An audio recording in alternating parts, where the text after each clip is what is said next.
Welcome to Jayco. Today we're going to take you on a walkthrough and show you some of the main steps in the building process. The first step is bringing in the frames and beginning to build on those. The frames come in from a local vendor, and each frame is custom built to a specific floor plan. Some of our competitors modify stock frames, which can weaken the integrity of the frame. The floors are assembled offline, the core of the floor being a wooden frame, onto which we are going to install a tongue and groove plywood decking.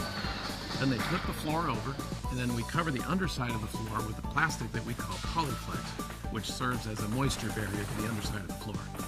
After the floors are installed, we flip the frames completely upside down and install a number of items underneath the floor. Some of the items we install at this stage: first, your holding tanks, your propane lines. We run some wiring through the floor. We install fiberglass insulation.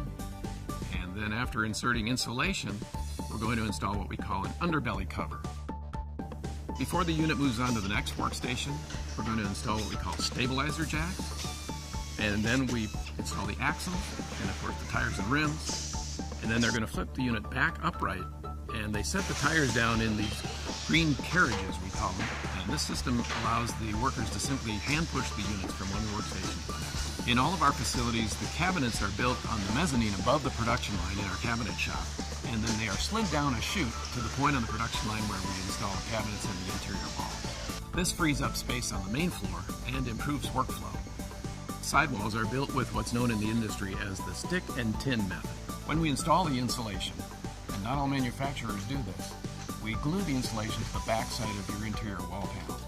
This prevents the insulation from gradually sagging. So the next step in the process is to attach the aluminum siding to the studs on the outside of the sidewall. This is what we call hanging the metal.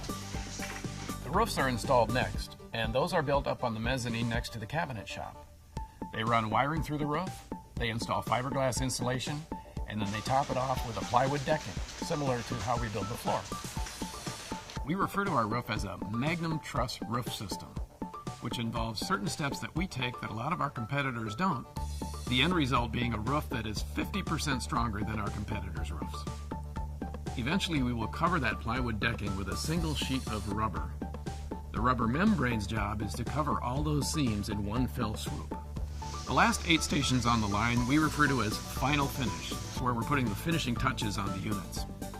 As part of our quality assurance routine, we perform 29 different functions tests on every single trailer as it makes its way through the plant.